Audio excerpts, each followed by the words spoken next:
ആർലേക്കറും പിണറായിയും തമ്മിലുള്ള മത്സരം അങ്ങനെ മുന്നോട്ട് പോവുകയാണ്. ആരാണ് ഏറ്റവും വലിയ കമ്മ്യൂണിസ്റ്റുകാരൻ, ആരാണ് ഏറ്റവും വലിയ RSSകാരൻ എന്നുള്ള മത്സരമാണ് ഇപ്പോൾ നടക്കുന്നത് എന്നാണ് മനസ്സിലാക്കാൻ സാധിക്കുന്നത്. ആരിഫ് മുഹമ്മദ് ഖാൻ, ഇതിനു മുൻപുണ്ടായിരുന്ന ആരിഫ് മുഹമ്മദ് ഖാൻ ഇങ്ങനെ കാര്യങ്ങൾ വിളിച്ചു പറഞ്ഞുകൊണ്ട് നടക്കും. ഈ ബഹളം വെച്ച് നടക്കുന്ന കുട്ടികളെ പോലെയായിരുന്നു. പക്ഷേ ആർലേക്കർ അങ്ങനെയല്ല. ഇതൊന്നും എന്നെ ബാധിക്കുന്ന കാര്യമല്ല, നീയൊക്കെ പോയി പണി നോക്കണം എന്ന രീതിയിൽ മൗനമാണ് അദ്ദേഹത്തിന്. മൗനം വിദ്വാനുഭൂഷണം എന്ന് പറയുന്നത് അതാണ് അദ്ദേഹത്തിന്റെ മുഖമുദ്ര. ഒരു തികഞ്ഞ RSSകാർ അങ്ങനെയാണ്, അങ്ങനെ വിളിച്ചു കൂവിക്കൊണ്ട് നടക്കില്ല, ചെയ്യേണ്ടത് ചെയ്ത് കാണിക്കുകയാണ് ചെയ്യുന്നത്. എന്താണ് യഥാർത്ഥത്തിൽ ഈ ആർലേക്കറിനും പിണറായിക്കും ഇടയിൽ സംഭവിക്കുന്നത്? നമ്മൾ പത്രങ്ങളിൽ നിന്ന് ഓരോ ദിവസവും വരുന്ന വാർത്തകൾ വായിച്ചാൽ വളരെ കൃത്യമായിട്ട് RSS അജണ്ട നടപ്പിലാക്കലാണ് ആർലേക്കറുടെ ജോലി എന്ന് നമുക്കറിയാം.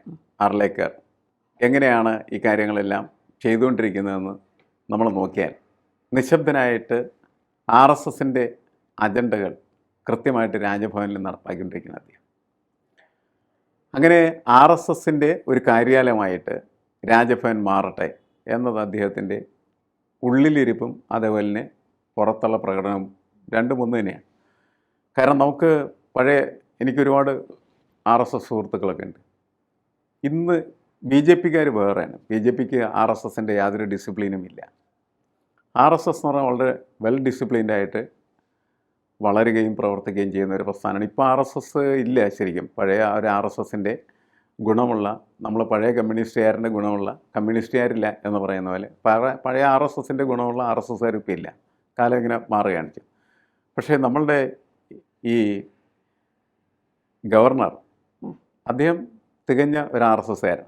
അപ്പോൾ നേരത്തെ പറഞ്ഞു എന്താണ്, ആരിഫ് മുഹമ്മദ് ഖാൻ എന്ന് പറയുന്ന പഴയ ഗവർണറും ഇതേപോലെ തന്നെ കേരളത്തിലെ മുഖ്യമന്ത്രിയുമായിട്ടും കേരളത്തിലെ ഭരണകൂടമായിട്ട് നിരന്തരമായിട്ട് പ്രശ്നങ്ങളുണ്ടാക്കുകയും തെരുവുകളെ മുഴുവൻ അദ്ദേഹം വലിയ ആഘോഷവേളകളാക്കി മാറ്റിയ ഒരാളായിരുന്നു. എന്നുവെച്ചാൽ അങ്ങനെ വർത്തമാനം പറയുക. പക്ഷെ അദ്ദേഹം ഒരു RSSകാരനായിരുന്നില്ല. RSSൻ്റെ പണി ചെയ്യുന്ന ഒരു ഗവർണർ മാത്രമായിരുന്നു അദ്ദേഹം. നമ്മൾ ആർലേക്കറിലേക്ക് വരുന്ന സമയത്ത് ആർലേക്കർ യഥാർത്ഥത്തിൽ ഒരു RSSകാരൻ. അദ്ദേഹം RSS ആയതിൻ്റെ പേരിൽ മാത്രമാണ് ഗവർണറായി ഇവിടെ വന്നത് എന്ന് വിശ്വസിക്കുകയും RSSൻ്റെ ജോലി ചെയ്യലാണ്, ഗവർണറുടെ ജോലി ചെയ്യലല്ല തൻ്റേത് എന്ന് കൃത്യമായിട്ട് തിരിച്ചറിഞ്ഞിട്ടാണ് ഈ രാജ്ഭവനെ കൃത്യമായിട്ട് അദ്ദേഹം RSSൻ്റെ കാര്യാലയം പ്രവർത്തിക്കുന്ന പോലെ ആക്കി തീർക്കാനായിട്ട് ശ്രമിക്കുന്നത്. അതിൻ്റെ ഭാഗമായിട്ടാണ് ഭാരതാംബയുടെ ചിത്രം. അപ്പോൾ അവിടെ ഒരു വിഷയം ഭാരതാംബയെ ആർക്കും എതിർക്കാനായിട്ട് പറ്റില്ല. കാരണം അത് ദേശീയ ബോധത്തിൻ്റെ നാഷണൽ ഫീലിങ്ങിൻ്റെ ഭാഗമായിട്ട് ഡെവലപ്പ് ചെയ്യുന്ന ഒരു ഫിഗറാണ് ശരിക്കും പറഞ്ഞാൽ.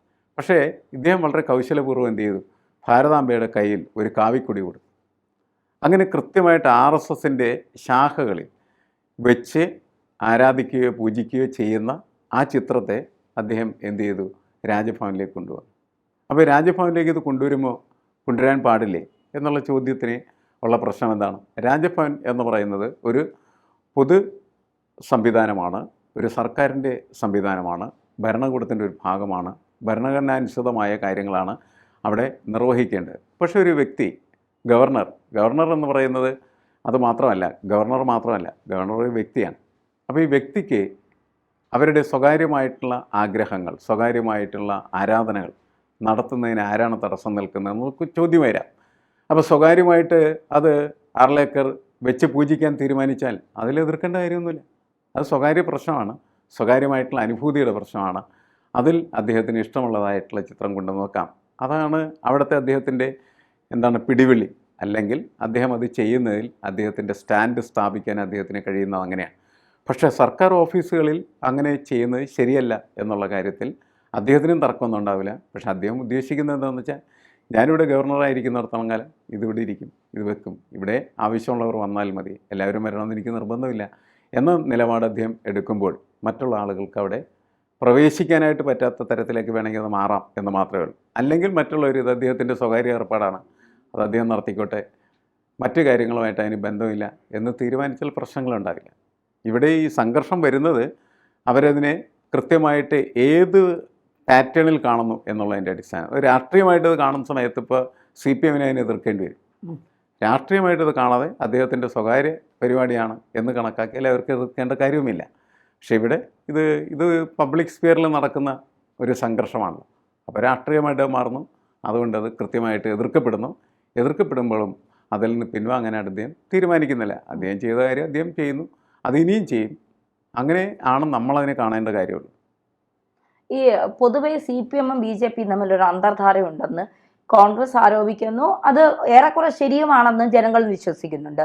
കാരണം മുഖ്യമന്ത്രി പിണറായി വിജയന്റെ മകളുടെ കേസൊന്നും എങ്ങും എത്താതെ കിടക്കുന്നത് ഇവർ തമ്മിലുള്ള ഒരു അന്തർധാരയുടെ സജീവമായ ഒരു അന്തർധാരയുടെ പ്രതിഫലനം കൂടിയാണ് എന്നുള്ളത്. ഇതിനിടയ്ക്ക് ഏത് ഗവർണർ, നമ്മളിപ്പോൾ ആരിഫ് മുഹമ്മദ് ഖാനും മുന്നേ ഉള്ള ഗവർണർമാരും സർക്കാരും തമ്മിൽ വലിയ പ്രശ്നങ്ങളൊന്നുമില്ല, പറയുന്നത് ഒപ്പിട്ട് കൊടുക്കുക, പോവുക. ഒരു ഗവർണർ ഉണ്ടോ എന്ന് പോലും നമ്മൾ അതിശയിച്ചിട്ടുണ്ട്. ആ തരത്തിലേക്കാണ് പലപ്പോഴും കണ്ടിട്ടുള്ളത്. പക്ഷേ ഈ ആരിഫ് മുഹമ്മദ് ഖാന് ശേഷം ആർലേക്കർ വന്നപ്പോൾ തികഞ്ഞ RSSകാരൻ ഒരു ആർലേക്കർ ഒരു ഭാരതാംബയെ പൂജിച്ചെന്നോ അല്ലെങ്കിൽ ഭാരതാംബയെ രാജ്ഭവനിൽ വെച്ചെന്നോ പറഞ്ഞിട്ട് എന്തിനാണ് ഇത്ര പ്രശ്നങ്ങൾ? പുറമേ ഞങ്ങൾ BJP-ക്കാരും കമ്മ്യൂണിസ്റ്റുകാരും തമ്മിൽ വളരെ പ്രശ്നത്തിലാണ്, പക്ഷെ അടിയിൽ കൂടെ ഞങ്ങൾ ഭയങ്കര സൗഹൃദത്തിലാണ് എന്ന് ജനങ്ങളെ ബോധ്യപ്പെടുത്താനാണോ? നിങ്ങൾ വിചാരിക്കുന്നത് പോലെ അല്ല. നമ്മളുടെ പ്രശ്നം എന്താണെന്ന് വെച്ചാൽ, ഇപ്പോൾ ഗവൺമെൻറ്റിൻ്റെ ഒരു ഒഫീഷ്യൽ ഓഫീസ്, അവിടെ ഈ പിണറായി വിജയനും സംഘമൊക്കെ കൂടി ചേർന്നിട്ട് ലെനിൻ്റെ പടം കൊണ്ടുവച്ചാൽ ആളുകൾ അംഗീകരിക്കാൻ സാധ്യത കുറവാണ് അല്ലേ? കാരണം എന്താണ്? അതൊരു പൊളിറ്റിക്കൽ മോട്ടീഫാണ്. അങ്ങനെയുള്ള പൊളിറ്റിക്കൽ മോട്ടീഫ് കൊണ്ടുവന്ന് വെക്കേണ്ട സ്ഥലമല്ല യഥാർത്ഥത്തിൽ നമ്മളുടെ സർക്കാർ ഓഫീസുകൾ എന്നതാണ് പൊതുവായ കാഴ്ചപ്പാട്. ഇപ്പോൾ ഗാന്ധിയുടെ പടം നമ്മൾ വെക്കും.